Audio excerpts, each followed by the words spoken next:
Right, so this place, believe it or not, these Cuillians are wanting to see.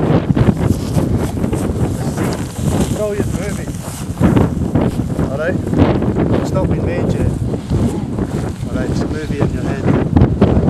This is quite nice, I've never sat here before. This is your cinema. So, imaginations. Alright? Way back when man was roaming the earth happily alongside the giants and the brunies. Alright? You know what these people are? Giants? Okay, big people. They found skeletons, abnormally sized skeletons. Girls, if you come down, girls. I shall say this only once. Yes, giants, okay, big people. I'm not talking about 3, 5, 4 fum like up in the clouds. I'm talking big people, okay? They found abnormally sized skulls. You've heard of pygmies, okay? Big people and wee people. Well, before man got so powerful, they used to live relatively at peace together.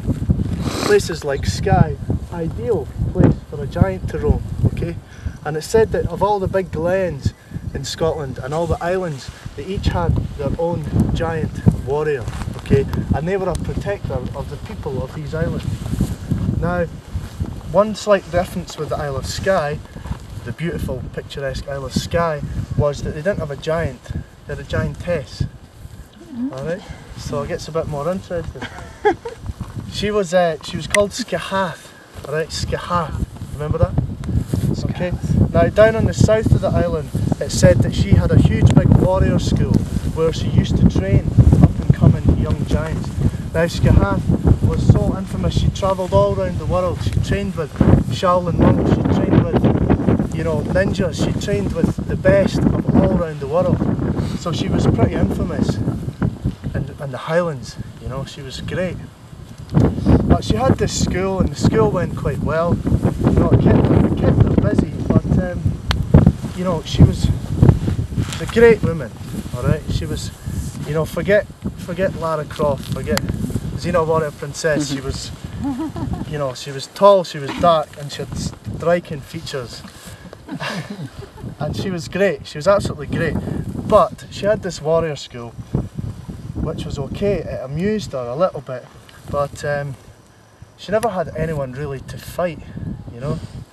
So what happens when you get no one to fight?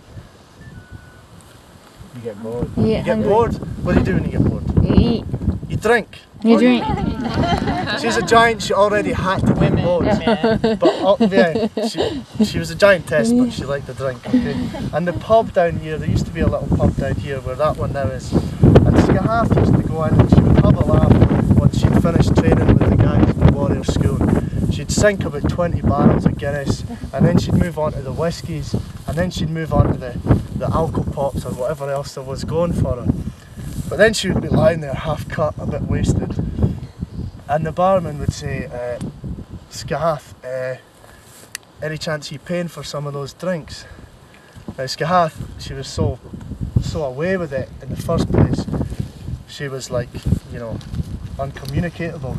But even when she was sober, they would say, Skahathth, can you maybe pay for kind of that? But you know, it all went to her head. You know, it's this fame. And she was like, away, what are you going to do? Do you want to start? You want to go? So nobody would actually challenge her, alright? So that's what she did. And the locals, they started to get fed up of that. Alright, she used to ride about, she had 12 white stallions, which she used to ride about, and when she was too pissed to walk, she'd sit in the chariot and just ride about the place and cause havoc. You know, she would hide people's cattle up in the hills and just for kicks, you know, something to amuse herself. Now, so the locals got together and they decided something's got to be done about this Skahathth. What can we do? We need someone to come and challenge her. We need someone to get rid of her. You know, she's all very good, but she's just getting too big-headed. We need to do away with her some way. So what did they do? They advertised, you know, big fight, you know, challenge Skahathth, you know. She didn't know anything about this, she kept it all secret. And they searched all around Scotland, nobody was up for it, nobody was prepared. They'd heard was enough. They hadn't seen her, but they'd heard.